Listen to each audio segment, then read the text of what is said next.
Somos seres sociales, interactuamos, nos conectamos, aprendemos y reflexionamos. Somos Diana y Andrea, mujeres y psicólogas clínicas con el sueño de poder llegar a tu vida e inspirarte a disfrutar del presente y aprender de todo aquello que nos ocurre en el día a día. Obséquiate una pausa, obséquiate un espacio de conexión conciencia.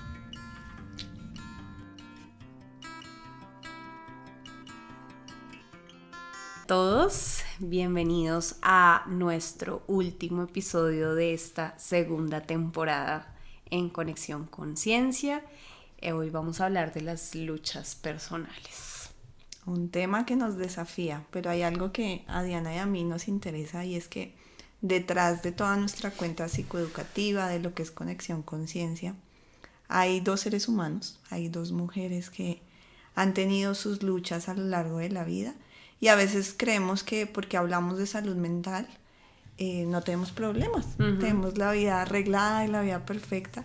Y pues no, esta es una oportunidad para mostrarles que también tenemos desafíos, pero que de ellos hemos aprendido a lo largo de la historia.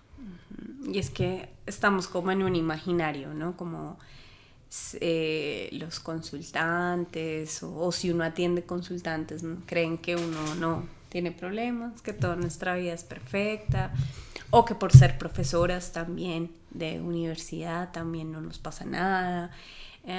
Sí tenemos que decir que es un ambiente que nos contiene mucho, es decir, que pues difícilmente podamos expresar lo que nos está pasando en el día a día, y hacer este podcast, este episodio de cierre, nos permite como mostrar eso, que también pues tenemos una vida, nos pasan cosas, no somos perfectas, y que en cada cosa que hacemos vamos mostrando un poquitico también de nosotras y trabajamos nuestra vida personal a través de esto. Así que si se sienten identificados, háganlo saber en los comentarios y compartimos esta experiencia entre varios. Bueno, entonces vamos a empezar con los inicios de las luchas personales. ¿Parece entonces si empiezo? Entonces aclarémosle al público que vamos a hablar de nosotras, de cosas muy personales, de cosas que vivimos que fueron duras, y escribirla no fue fácil, nos demoramos haciendo este episodio por eso. Y bueno, vamos a contarlo como la primera parte, cómo surgió la lucha y cómo está al día de hoy esa lucha personal. Listo. En mi caso, la lucha está relacionada con mis gestos y con mis emociones. Yo sé que las personas que nos están escuchando, que quizá hayan conocido a la Andrea de 5 años hacia atrás, dirán, oh sí, esa es la lucha. Y bueno, resulta que como las demás personas han percibido a lo largo de mi historia mis gestos o mis emociones, ha sido muchas veces contradictorio a lo que yo quiero expresar. Y eso es bien difícil. Cuando uno no se hace entender en un entorno, o cuando pues las demás personas también juzgan a priori, porque pues debemos decirlo, es algo que pasa a veces. Entonces la forma en la que yo hablo, digamos que es considerada como directa, ¿sí? Como que no adorno mucho las cosas cuando las digo, y eso tiene sus pros y sus contras, que las personas no lo leen como directa, sino lo leen como grosera, lo leen como brusca, mal geniada, gruñona, seria, ¿sí?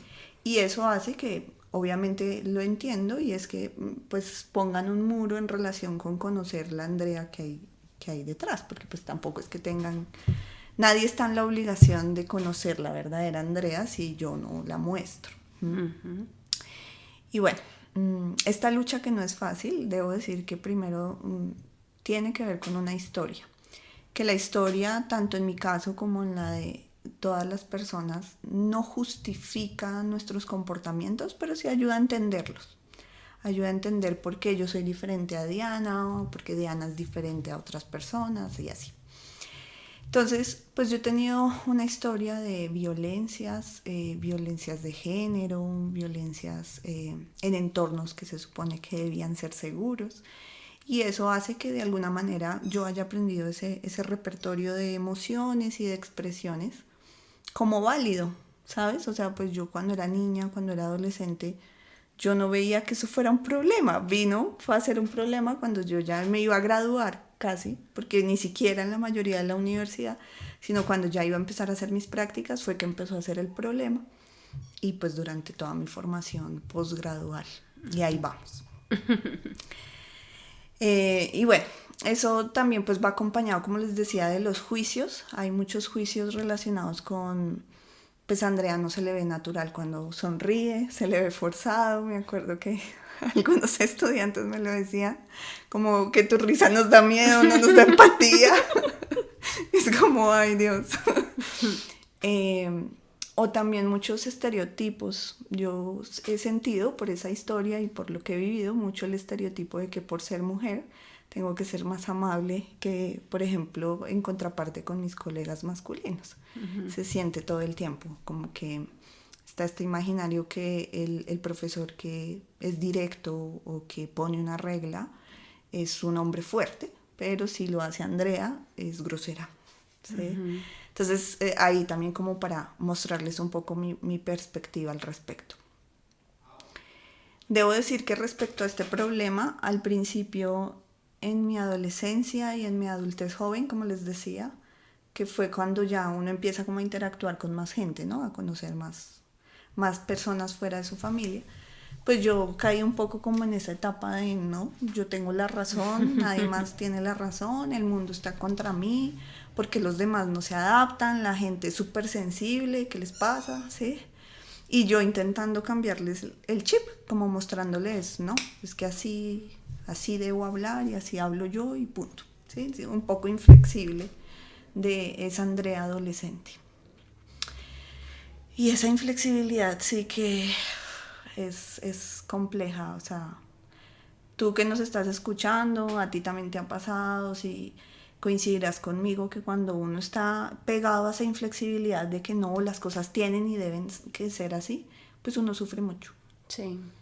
Uno sufre mucho y tampoco te permite como hacer un cambio, si es que hay que hacer un cambio, tampoco te permite hacerlo, ¿no? Porque es como, no, yo no tengo que cambiar nada, absolutamente nada, sino el mundo es el que tiene que mirarlo de otra manera, y eso también pues nos puede jugar en contra, ¿no? Bastante, y eso era lo que me pasaba. Pues eso incluso pues me rompió el corazón un par de veces, sobre todo en relaciones de amistad. Digamos que yo cuando miro ahorita al pasado, yo digo, claro, tal vez fui muy dura con algunos comentarios, a veces me pasa. Que yo con el objetivo de ser honesta, pues como que a veces como que esa calibrada de no sea tan honesta. Pues claro, hay personas que pueden que se sientan aludidas a comentarios que yo debo modular y que en el pasado pues perdí amistades que fueron valiosas en su momento, pero que esas pérdidas creo que hoy en día también me enseñan y me han enseñado bastante. Pues me aislé, también fui esa adolescente de el mundo está contra mí, los amigos no existen, el amor no existe, nada de eso existe.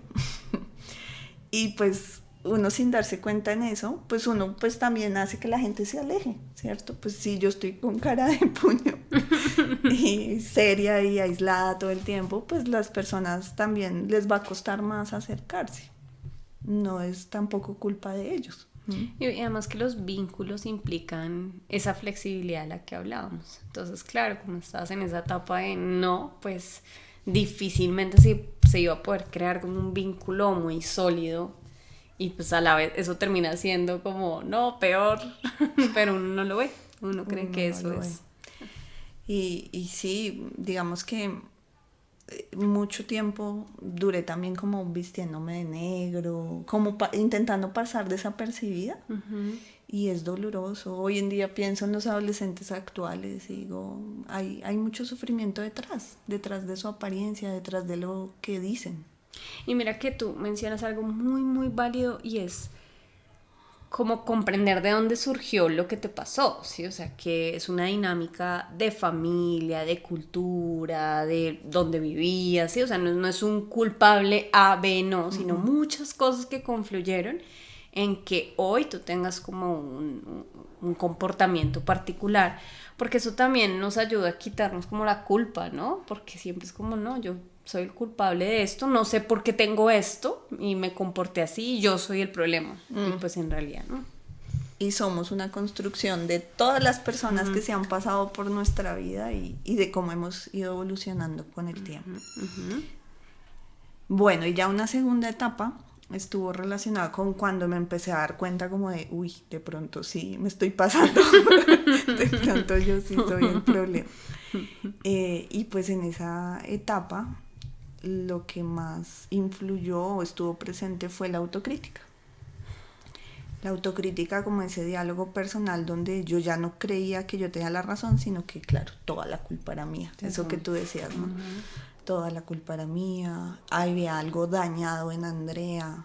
En la definición de Andrea era un ser imperfecto. Y eso es como la metáfora que damos del hombre en el hoyo. Entonces yo cavaba con esa autocrítica y me daba palo y me daba palo. Y eso en vez de sacarme del hoyo, pues me metía más. Me metía más en el hoyo.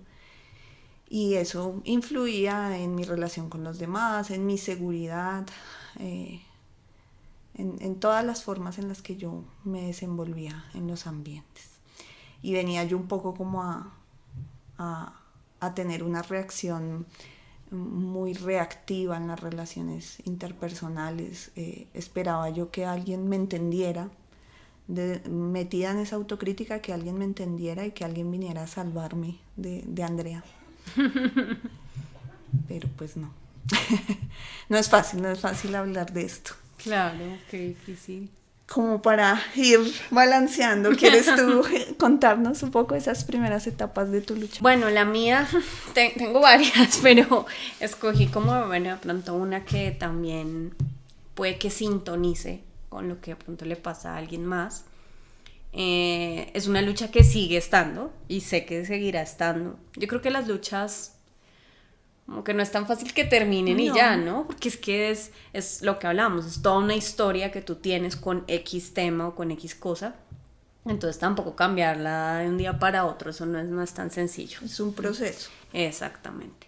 Entonces el mío pues tiene que ver con la comparación y como con el cumplirle a los otros. Yo desde muy pequeña a mí me comparaban mucho, como este es el deber ser, Diana tiene que ser así. Y por ese deber ser, entonces pues Diana no puede salir sola, Diana tiene que salir con su hermano. Yo siempre he dicho que pobrecito mi hermano, le tocó cargarme conmigo a todos lados.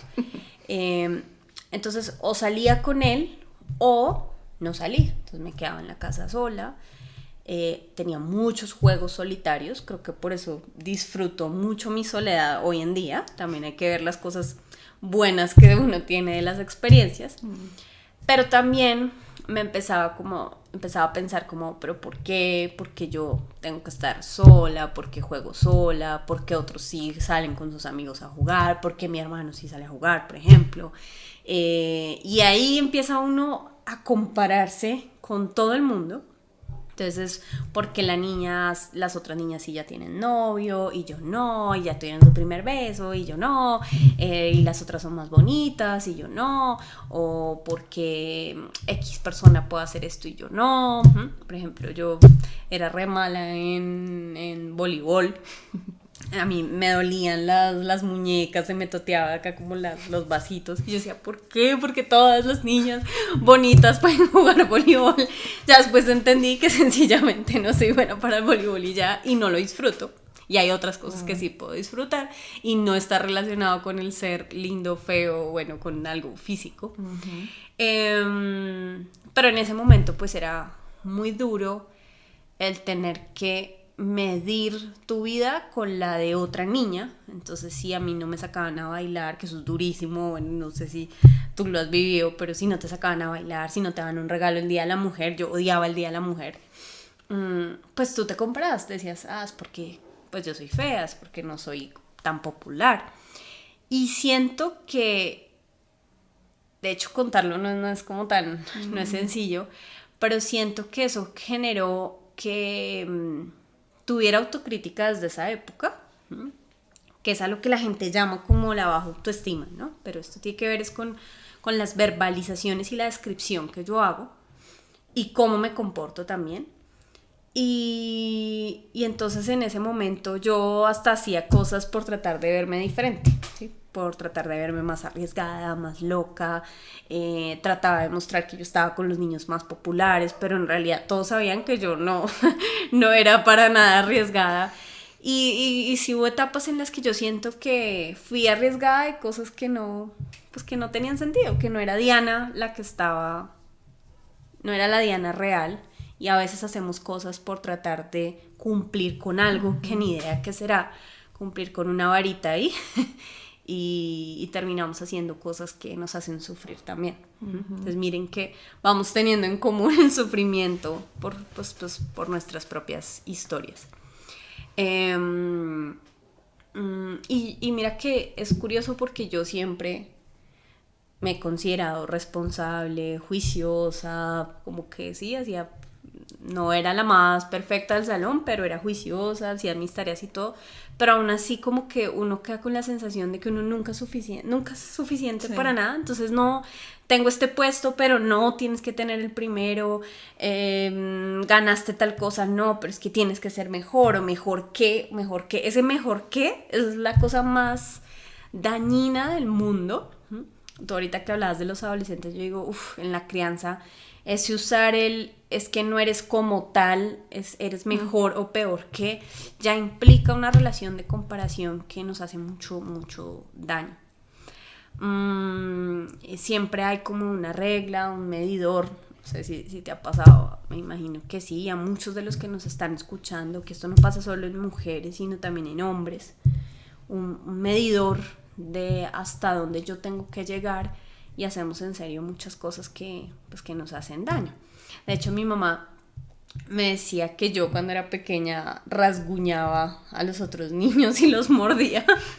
Y hoy en día yo no me acuerdo la verdad, pero pienso que uno era la forma, quizás en su momento, no la justifico por supuesto, pero quizás era la forma de uno defenderse a esa vulnerabilidad que sentía, ¿sí? Y tampoco nos podemos juzgar por eso. Siempre se puede cambiar, obviamente, para tener relaciones más sanas, pero también es chévere cuando uno intenta analizar por qué me comportaba de esa manera y no darnos tan duro de, ay, no, es que es porque era muy agresiva Diana, no, sino respondía a algo más. Yo también le pegué a los niños. Bien, Debo confesarlo. Me arrepiento. No, y mira que pues no, se sale un poquito el tema, pero por eso es que ver el acoso escolar implica tener un análisis muy desde el por qué función tiene eso que el niño está haciendo, porque no es pegar por pegar y no responde a, ay, se me ocurrió pegarte, no, responde a una historia que el niño también ha tenido, lo que tú decías de ver violencia y ver cómo se resuelven ciertas cosas, pues eso hace que pues, eso fue lo que yo aprendí, ¿sí? Entonces, pues bueno, también de paso es una invitación a ver ese fenómeno de una manera distinta. Y bueno, todo este tema de la comparación y del cumplir y verme como, no sé, también curiosamente a mí me pasó que también me camuflé, algo así como lo que a ti te pasaba. Yo también me vestía oscura, dark, amaba el negro y el azul, porque era, sí, es como la forma de uno camuflarse. Yo no quería que la gente me viera como femenina, porque pues, nunca voy a ser tan femenina como es la niña más linda del salón, o no creía que podría llegar a verme bonita, o sea, eso es súper duro. Y no me gustaba que me vieran sudar, entonces me ponía como 50 camisetas, que hace el efecto contrario, 50 camisetas más una chaqueta. Y eso, peor aún, comentarios de comparación y de juicio de por qué no te ves tan femenina, por qué no te pones una blusita rosada, por qué no te peinas diferente, por qué no te vistes diferente. Uf, horrible, sí. Entonces, pues eso era una presión muy, muy, muy fuerte. Yo siento que en muchas ocasiones traté de ajustarme al contexto, a la situación, y uno termina haciendo cosas que uno realmente no es uno. No desea, sí, como las expectativas de los demás, ¿no? Exactamente, como por cumplir algo que pues no sé. Y ahí mira que Entonces se me convirtió en, si yo tengo buenas notas, pues esta es mi forma de cumplir y suplir las expectativas de los otros. No fue por el lado físico, entonces es por el lado de las notas. Y trataba de sacar 5 en todo y me costaba cuando no lo tenía, obviamente, porque era como la sensación de, no, ahora no voy a cumplirle a mis papás o a X persona. Y no, yo era de las que lloraba por no sacarme por el buena 4.9. nota. Sí, no, llora por el 4.9 y hablas con el profesor por eso. Y uno en serio pues la pasa muy mal, ¿no? Y empecé a hacer muchas cosas, como empiezo a picar aquí, a picar acá, a hacer para mostrar, que eso se me convirtió en otra lucha más después, que es el hacer y hacer y hacer y pensar que uno tiene que hacer eso para vivir bien. Y lastimosamente todo ese tema de comparación siguió en el colegio, en la universidad, en mi trabajo. Y bueno, pues con los amigos también. Y mira que es curioso porque eso se enlaza con la autocrítica. Entonces decir, no, yo no soy suficiente, que lo otro yo no cumplo, yo no doy la talla. Y pues te das palo. Y tú crees que esa es la solución, pero terminas, pues como tú decías, cavando más, hundiéndome más. Y a veces creemos que el juzgarnos elimina el malestar, pero en realidad lo aumenta. Lo prolonga. Uh-huh. O sea, esa autocrítica se vuelve como uno, en su inocencia también, una forma como de responder a las circunstancias e intentar adaptarse, ¿no? Uh-huh. Pero ahí es cuando uno dice, no, uno necesita una perspectiva diferente, apoyo psicológico, como para salir de esa autocrítica y ver las cosas de una forma más amplia. Y creo que eso en parte, pues es uno de los mensajes que queremos dejar, ¿no? Uh-huh. Uh-huh. Claro, porque el solo empezar a describir esto que vivimos de una forma tranquila, amable, sin juicios de valor, ya es una forma de lo que tú dices, de tomar perspectiva. Eso es trabajar en la autoestima. No es que vendan una pastillita. Ni tarjeticas de afirmaciones positivas. Sí, no. Porque muchos papás sí van en línea con que aumentele la autoestima, por favor. Entonces ahora pasemos como a una segunda etapa. Nuestra parte actual, que hemos aprendido de esta experiencia que tuvimos y actualmente... ¿Cómo iría, por ejemplo, en tu caso, ese tema de las expresiones faciales, verbales? ¿Cómo va eso hoy en día? Pues espero que ya la sonrisa se vea menos psicópata. Más empática. Sí. Mentiras. Pero sí es algo que, por ejemplo, agradezco de las redes sociales, porque creo que nos ha puesto en el desafío de estar en una pantalla, de subir historias. Y me acuerdo que también han venido comentarios los últimos años de, ay, Andrea se ve rígida, Andrea. Es un proceso, Sí. Y si me hubiera quedado en la autocrítica, ya hubiera abandonado las redes sociales hace rato, pero pues aquí seguimos en este proyecto. Pero bueno, yendo a lo que me preguntas, yo le digo mucho a Diana que amo el momento en el que me encontré con la autocompasión, porque para mí ha sido la práctica, una habilidad tan importante, el ser amable con ese aspecto a mejorar de mi vida, el ser amable con mi emoción, porque es que yo también descubrí que era como una lucha con mi ira, entonces que yo misma luchaba con mi emoción y eso es contraproducente, es luchar con una parte de uno cuando el primer contexto seguro somos nosotros mismos. Entonces, pues bueno, eso cambió de entrada la forma en la que me relacionaba con los momentos en los cuales me sentía tensionada o me sentía con ira.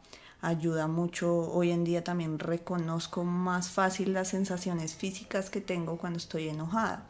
Y esas sensaciones físicas son como un anuncio de, Andrea, hasta aquí puedes hablar, o Andrea, retírate, ¿sí? Entonces ya he creado yo mi propio sistema de cuando estoy enojada, hasta qué punto hablo.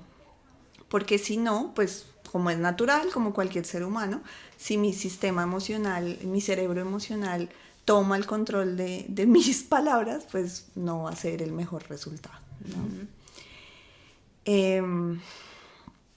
Pero esto también ha venido de un trabajo de reconocer que no voy a cambiar mi esencia, y tú también me has escuchado en muchas ocasiones que yo digo, no puedo tampoco fingir a alguien que no soy, ¿sí? Claro que voy a mejorar o sigo mejorando el trato y la expresión de mi emoción, pero tampoco puedo fingir ser una persona, por ejemplo, que habla con diminutivos todo el tiempo. Ujú, ujú, Que puede que los demás perciban eso como fabuloso, qué ternura, pero no. ujú. Si lo hiciera, si me forzara a hacer eso, que yo no lo veo necesario, pues tampoco estaría siendo yo y sería tan pues injusto conmigo e injusto con mis emociones. De nuevo, es como un punto medio, ¿no? Como, o sea, lo que hablamos de la flexibilidad, es darme cuenta que sí en serio yo podría cambiar, pero que en serio ya es algo que tú estás enjuiciando por tu propia experiencia y que yo no tendría por qué cambiarlo. Uh-huh. Y bueno, digo que también en algunos momentos he visto como la ira es importante para poner límites. ¿Sí? Y eso es algo que agradezco de esa emoción, porque si no la escuchara con atención, dejaría que muchas personas vulneraran mis derechos. Uh-huh. No soy la remaster poniendo límites en todos los casos, pero creo que la mayoría del tiempo, lo que les decía, escucho mi cuerpo, escucho lo que es importante para mí y digo, no, esto no lo quiero o esto sí lo quiero. Y no desde la inflexibilidad, sino desde el cuidado, desde Total. dónde voy a estar cuidada o voy a ser respetada. Y me he dado cuenta que a la gente no le gusta, a la gente colombiana, pues porque son con los que interactúo. Ahorita dirán tan internacional, Andrea. No, no, no. Que culturalmente no estamos como preparados para recibir límites. Muchas personas, muchas. Digamos que yo tengo la ventaja que la mayoría de personas con las que hablo en el día a día somos psicólogos, entonces como que es tranqui, pero cuando son escenarios donde son de otras profesiones o con otras realidades, el límite les entra fuerte, es difícil para las personas. Entonces he tenido que trabajar ahí mi empatía también, como para entender que a los demás el límite les va a sonar fuerte, pero no por eso yo voy a dejar de poner el límite. Uh-huh. Puedo cambiar la forma en que lo expreso, las palabras que uso, pero el límite lo voy a seguir poniendo. Entonces, pues bueno, es otra lucha en esa adaptación con el entorno. Eh, y creo que también es un llamado a que las demás personas se relacionen conmigo también desde fuera del juicio, no de Andrea la brava, sino Andrea, una persona que como cualquier otra tiene emociones y se comunica en distintas maneras dependiendo de lo que es importante para ella. Y qué interesante lo que tú dices de que comprendiste cuál era o fuiste como amable con tu emoción, porque yo creo que todo el tiempo nos dicen, no, si estás enojado, no estés enojado, o sea, más juicio, ¿no? O sea, aparte de seria, enojada, no, o sea, cálmate y tienes que trabajar en tu mal genio porque tal cosa, pero es, no, mi ira me está diciendo algo que, como tú dices, me está cuidando porque esta situación está siendo amenazante para mí de alguna manera, algo me incomoda de ahí y eso es lo que más falta entrenarle a los niños, por ejemplo. Que ellos vean, no, esto no lo voy a permitir. Vuelvo al tema del acoso escolar. pero los niños hacen muchas cosas que el otro niño cree que se las tiene que aguantar porque no está bien que te enojes, no está bien que pelees con el otro niño y no dices nada. Entonces, pues, wow, que tú lo logres me parece muy, muy chévere. Sí, es que es una de las emociones que más nos callan. Uh-huh. Como que no debemos sentirla y no. Todas las emociones nos traen información sobre lo que es importante para nosotros. Y bueno, finalmente creo que un poco anidado con lo que estamos hablando ahorita de las expectativas de los demás, he ido trabajando también en renunciar a las expectativas de los demás, en un entorno familiar, en un entorno laboral, afectivo, de amistad, y el quitarme como esa carga que yo llevaba de que tengo que caerle bien a todo el mundo, tengo que parecerle amable también a todo el mundo, ha hecho que incluso las relaciones sean más naturales, más honestas, más auténticas, y comprender que en medio de la diversidad y la diferencia que todos tenemos, pues habrá personas que se sentirán identificadas conmigo, que les caeré bien. Habrá otros que no, y pues a mí también me pasa, a mí todos no me caen bien. Pero pues ahí está la magia, ahí está la magia. Súper. Entonces, pues bueno, ahí seguimos en el camino del aprendizaje. No digo que todo sea perfecto, todavía hoy en día me pasa que cometo errores, muchos errores, pero los veo como una oportunidad de seguir mejorando. Chévere, chévere. Es que la comunicación es de las cosas más difíciles, no es tan fácil. Uno necesita aprender a comunicarse desde muy pequeño. Bueno, ¿y a ti? ¿Cómo te ha ido? ¿Cómo percibes actualmente tu estado de lucha? Bueno, esto me sigue pasando, obviamente me sigue pasando que me compare, que siga tratando de cumplirle a otros. A veces es como si fuera una fogatica, a veces es una llamita suave, ¿no? Bueno, aquí voy. Otras veces es muy fuerte, como tremenda fogata. Hay situaciones que me cuestan más, pero también me he encontrado con personas, con experiencias, con situaciones, con diálogos que me permiten ver también esto de una manera distinta, de darme cuenta que tengo muchas cosas valiosas, con lo cual no quiero decir que soy perfecta, tengo talentos o cualidades que no necesitan ponerme en comparación con otra persona, que esto no es una competencia, no tengo que correr por alcanzar al otro, sino al contrario, es chévere ver cómo el otro corre y aprender de eso, pero no querer correr al mismo ritmo, al mismo tiempo. Sí me da rabia todavía a veces que tenga una idea y vea que otro la materializa, sea cualquier tipo de idea, no sé, un viaje, un contenido, lo que sea, y que lo aterricen y me frustro mucho porque digo, ¿por qué no lo pensé antes o por qué no lo aterricé antes? Entonces viene esa rabia a la que tú hablas, como frustración y rabia, y me quedo ahí. Entonces ahí es cuando más uno tiene que practicar todo esto, porque es cuando me quedo en, ¿por qué no lo hice? ¿Por qué? O me quedo anhelando lo del otro. El otro sí ya hizo esto y ya avanzó y tal cosa. Pero quedarme acá es un tiempo perdido. Entonces poco a poco he venido aprendiendo en cómo invertir mejor ese tiempo. Me cuesta. Pero en vez de quedarme anhelando las ideas de otros o teniendo rabia porque no las aterricé ya, podría avanzar en pequeñas acciones. Ahí voy. En algunas cosas me es más fácil. Creo que en lo laboral me cuesta un poco más. En lo afectivo, en lo familiar, quizás es más fácil actuar. Pero pues recordemos que también, pues por mi historia me centré mucho en lo académico y lo laboral. Por eso me cuesta más. Claro. Y que cada persona vive su vida de un color y una forma distinta, ¿sí? Entonces, por ejemplo, si Andrea y yo tuviéramos una idea en este momento de hacer, no sé, una receta, así yo la pensara primero, así Andrea la pensara primera, la forma de hacer esa receta sería multivariada, cada persona le saldría distinto, podría aportar algo diferente, y que tú lo hagas no significa que yo no lo pueda hacer, o sea, es mi camino y yo puedo hacer en mi camino lo que yo quiera. Eso también me ha ayudado un poco a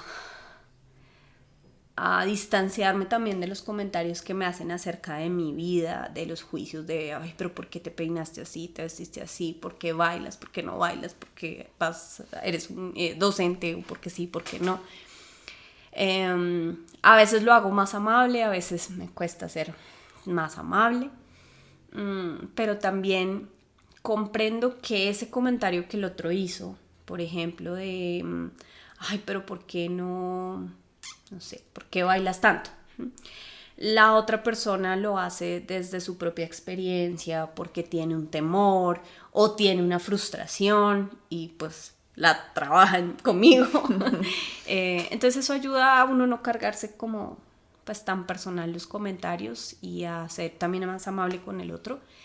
Eso no es nada sencillo, nada sencillo. No, es una tarea. Sí, es un camino de ir uno también sintiéndose tranquilo. Entre menos te tomes las cosas personales, pues puedes empezar a vivir más la vida que tú quieres. ¿Sí? Y pues bueno, yo trato de ser lo más feliz posible dentro de todas las situaciones que se dan. Y ahí voy. Bueno, qué chévere, inspirado. Pero mira que decías ahorita, así como a nosotros nos van enseñando esa comparación con los demás, porque a todos nos la han enseñado, desafortunadamente, también hay personas que se comparan con uno y eso es lo que hace que esas interacciones también sean como tensas, llenas de juicio. Cuando nos critican, generalmente viene una comparación de la vida de ellos con la de uno. Bueno, entonces pues hoy ha sido como un desahogo chévere. Sí, no fue fácil grabar este episodio. No. Ya lo habíamos dicho, pero tenemos que recalcarlo. O escribíamos algo y decíamos, uy, no, esto está muy personal, no, borremos. No, pero sí, contémoslo, porque pues no pasa nada. Sí, creo que también puede llegar un juicio de, ¡ah! No, que escuchen a la psicóloga con una situación, pues eso es terrible, pero pues no, quitándole el juicio, pues sencillamente es contar algo y ya, no es nada más. Entonces, pues bueno, tenemos 3 pequeñas conclusiones de lo que hablamos el día de hoy.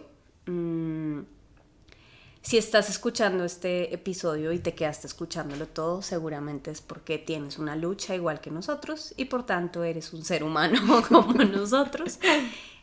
Ojalá esto te haya permitido tener una invitación a contemplar tu pasado sin culparte, ¿sí? Tu pasado te enseñó cosas. Sin echarle la culpa también a otras personas, ¿no? Que ahí viene nuestra segunda conclusión.